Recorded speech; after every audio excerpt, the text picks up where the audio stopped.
Hey, Stan Proko here with Proko. Today we're drawing the hair. I feel like hair is one of the most difficult things for people to draw. A lot of us just approach it in the wrong way. We just jump in and start scratching away. Drawing hair takes patience.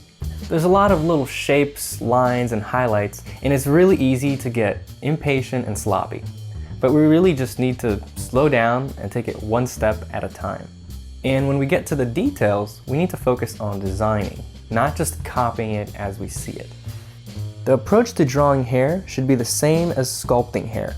You don't sculpt hair with individual strands. You find the volumes of the groups.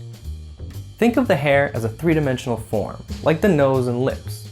It has mass, and it has all the same elements of light, although slightly hidden by the texture and the strands. Ignoring the form and going straight for the texture results in spaghetti hair. It just looks like a bunch of lines coming off the head. Volume. So the first volume we need to think about actually isn't the volume of the hair. It's the volume of the head, or whatever it is that the hair is on. If you're drawing a dog, you gotta think about the volume of the rib cage or the legs. The groups of hair wrap around the form underneath and inherit the same light patterns. In this example, I made sure to shade the large group of hair to resemble the rounded form underneath it, before I added all the texture on top.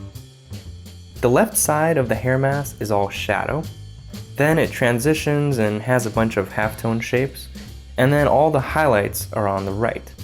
Now we get to the part where we draw locks of hair, and everybody's hair is different. If it's straight, you're just gonna get a simple cylinder. If it's curly, you're gonna have a lot of little locks. And that design problem becomes a little bit more difficult. But whatever the hair type, figure out what those shapes are and design them as volumes, not strands. So, for example, here's a lock of hair. It's like a ribbon with some thickness to it. This ribbon has shadow, halftone, and a highlight. It doesn't look like hair, but it does look three-dimensional. To make it look like hair, we need to add a fourth element: texture. This includes the separations between the small groups of hair, a few lines representing strands, and breaking up the contours. There will be stray strands that soften and break up the edge between the hair and background. Make sure to add variation along the edges to make it more interesting and believable. The connection to the skin shouldn't be outlined. Show some gradations, otherwise it will look like a wig or clip-on beard. When adding the texture part, it's all about design. Don't get too repetitive with the strokes. Try to create organic and interesting shapes with the overlaps and groupings. There needs to be a good balance of simple areas and complex areas with a lot of detail. Get the illusion of the strands. Don't try to draw every single strand. Have confidence with every stroke. It's better to draw quick and confident strands slightly out of place than a wobbly, ugly stroke in the right place. Yeah. Don't be timid.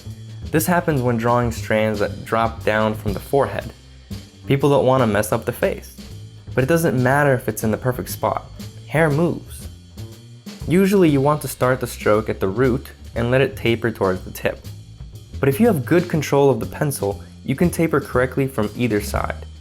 Make sure you're holding the pencil like a brush and use the length of the charcoal to get thin lines and the side to get soft, thick lines. Transitioning from one to the other gets you a nice taper. Designing the shadows. I like to approach shadows as flat, graphic shapes. It's important to get an attractive, well-balanced separation of light and dark before beginning to shade.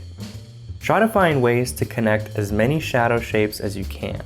Even with curly hair, where you have a lot of little shapes, it's important to connect them. Otherwise, you'll have too many floating shapes, which can be distracting. In this example, there's a few floaters, but they're all connected with the same rhythm. This goes back to good design. Inside the shadows, keep the texture and contrast to a minimum. You want the focus to stay in the lit areas of the hair. Designing halftones. The areas that will have the most visible texture is the halftones. These areas get a little bit of light from the highlight side and some darks from the shadow side, creating the most contrast and detail in these areas. Don't forget that halftones are mostly gradations. They gradate towards shadow on one side and highlight on the other. Designing highlights. Highlight areas should still appear light after texture is added. That means strand texture should be thinner, lighter, and sometimes remove texture altogether. Have the highlights glow. Try to connect them as much as possible, only leaving a few lonely highlights.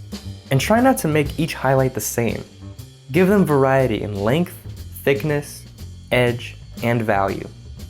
So let's take a look at how I broke down this drawing into steps. As always, I started with the linear lay-in, getting the major shapes and rhythms. Then I separated the lights from the shadows, focusing on the design of the graphic shapes. In this step, I added dark accents inside the shadows to separate the reflected lights from occlusion shadows.